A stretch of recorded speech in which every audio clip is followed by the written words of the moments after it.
Hello and thank you for joining me. Today we're looking at the Grade 5 C2 piece, Jackson Street Blues. This is a nice relaxing piece to play, and so I'm going to play it for you right away so you can have a listen to it, and then I'll break it down afterwards and give you some tips on how to practice it and things to watch out for. So I'm just going to check the tempo very quickly. So that's a nice laid back tempo, and within that we've got this kind of that sort of speed it's going to be. Here we go then.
So going back to the beginning, we're playing this piece in a kind of jazzy, bluesy style. So quavers tend to be played with this kind of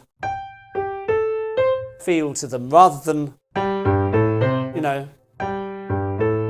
you've got that sort of sound going on. So we'll talk about this as we go. Right hand is legato. Acciaccatura there, F sharp to G. Make sure that your fourth and fifth finger is not too tense when you play it. If you have to, just practice that. It's just got to fall onto the G. If you have issues controlling these fingers, it's worth just working on that a little bit. We want it to sound nice and calm. And then we have a staccato chord on bar 2, followed by the held chord afterwards.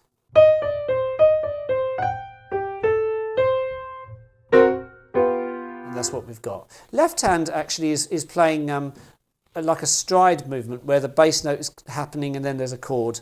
And the pedal is held for that part. So we have a nice layer of sound. And then we're just playing that without pedaling. Off. And then we're pedaling the first beat of bar 2. Then you can hear that coming off afterwards. And you're going to notice really early on that the pedal markings are throughout the piece, so you've got to try to get into a habit of looking at that as you're playing. Probably the best idea is to practice the left hand only while focusing on the pedal markings. And in fact, let's look at the opening few bars with just the left hand and the pedal. Off, and then down, off, and then down again. That rhythm, of course, is... So you're only coming off the pedal on that staccato chord. As we continue, generally speaking, pedaling is every 2 beats. So bar 3, and then the next bit. We're starting to crescendo a bit there. And then we're off on the third beat of bar 4. What you don't want to be doing is pedaling all the way through that bar, otherwise you're going to get... It doesn't sound so nice. So, off. And as I hit the beginning of bar 5, pedals going back. And of course here. And then we're pedaling each beat in bar 6. In fact, that last part of the bar is technically held It's easy to miss out that detail. So spend a bit of time working on the left-hand part, get to know the notes, and then just practice pedalling, because that's underpinning everything. You know, the melody is just doing its thing. So you need to have a very secure and solid left-hand part with the pedalling. Now you can focus on perhaps just getting the right-hand part down a bit more. So if I play hands together for a second. So we can hear that pedal.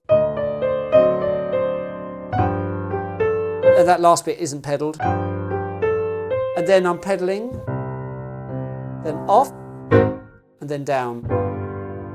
As I continue, we're starting a bit softer now.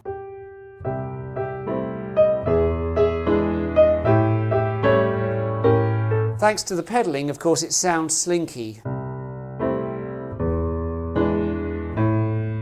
And I'm trying to create that crescendo as well, which helps kind of the music really come to life.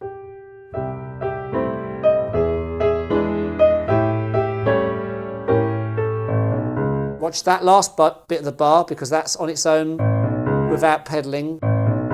And then you've got to be careful not to over pedal.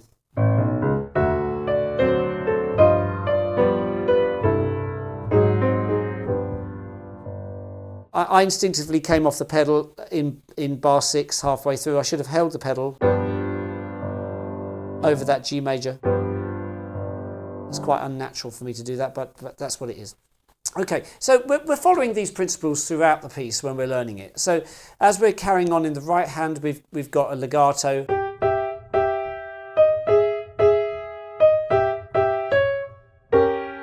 The left hand is building up the sound. So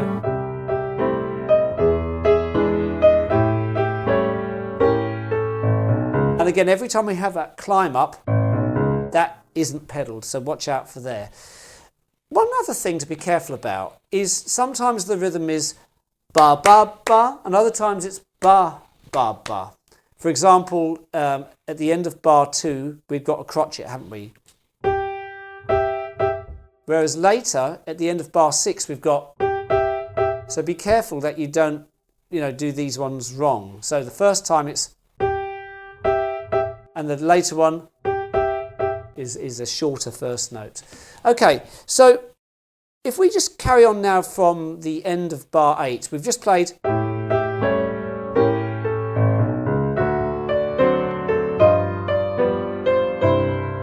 At this point now, we can just drop the volume slightly as we do this climb up. So we're pedalling each one of those groups there as written.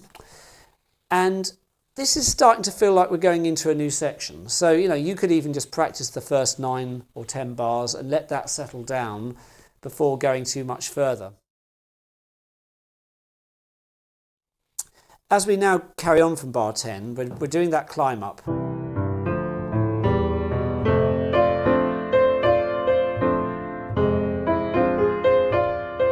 There's not much to say about this. As long as you're following the pedalling markings, you'll be fine there.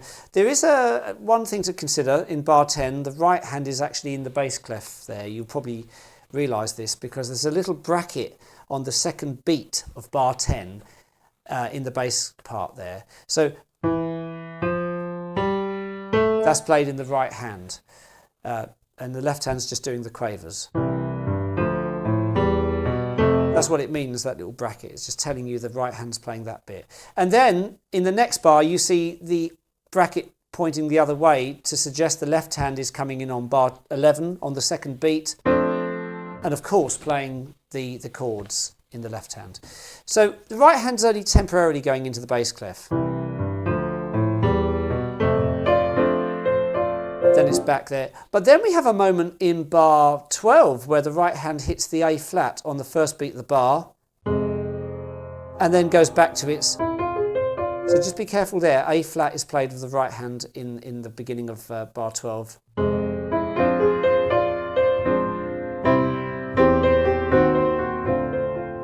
Now this is a good thing to practice. It's a very iconic sort of blues idea, that. You want that sort of dissipation of energy happening there, strong to weak. You could even practice just the chords. It's got that nice feel to it. And then we've got the climb up again. Same rules apply as bar 10. Nice crescendo plus the right hand playing in the bass clef. As we continue from this point,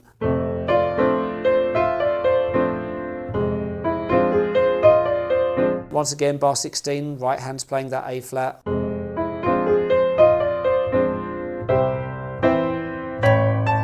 At this point it's getting very broad.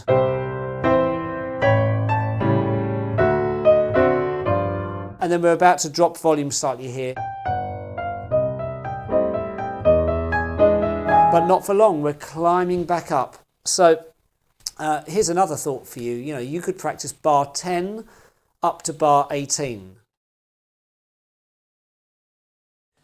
Whenever you do practice pieces, it's generally a good idea to compartmentalise them into zones on you know, so for example, in this piece, up to bar 10 seems like a self-contained section, then from bar 10 to bar 18, and then from 19 to the end. It just helps you psychologically kind of break it into doable areas. Sometimes you might work on a later section and then come back to the first section. You don't have to always practice something from start to finish. Sometimes it's good just to work on a smaller area and get good at it. It takes a bit of patience, but it's worth doing that sometimes, particularly at the more advanced level. So as we get past this bar 18, we're dropping down just temporarily into bar 19, following the pedal markings.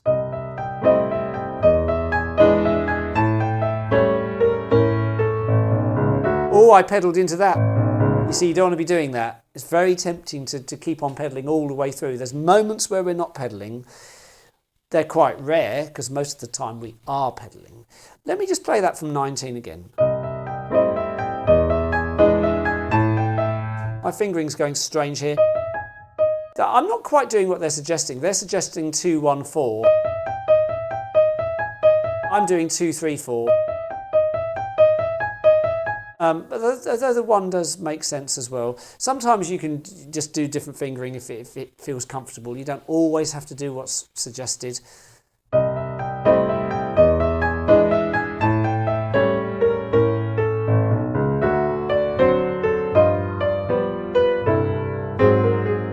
You want that drop, da ba da da, that weakening of that phrase. It's quite a nice little effect there. And of course, as we get to the final 5 bars, we've got the same idea again in bar 23. Then a new idea.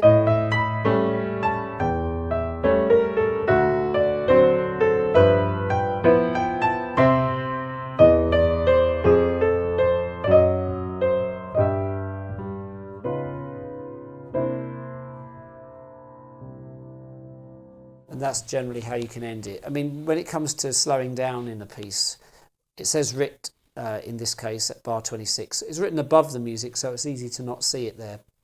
But you can be creative at the end. You can just take your time, don't rush through it. And then you create the relaxed feel it needs to have. So I think we've covered everything we needed to. Do not underestimate the importance of practicing the left hand on its own with pedalling. Just get really comfortable with that, because you almost need to set that as a foundation before you start playing hands together. You don't really want to be playing hands together and have not sorted out the pedalling aspect of it. Try to do that first. You can obviously practice the right hand on its own just to get used to that part. But in terms of playing together, make sure the left hand is solid with the pedalling. And like I say, break it into maybe 3 different areas to work on. So to recap, bar 1 to bar 10 would be a good area just to focus on, then bar 10 to bar 18, and then finally bar 19 to bar 27. That's how I would do it anyway. So good luck. Hope that what I've said has been useful to you, and we'll catch up maybe another time when I'm making another video. So thanks for watching and see you soon. Take care. Bye.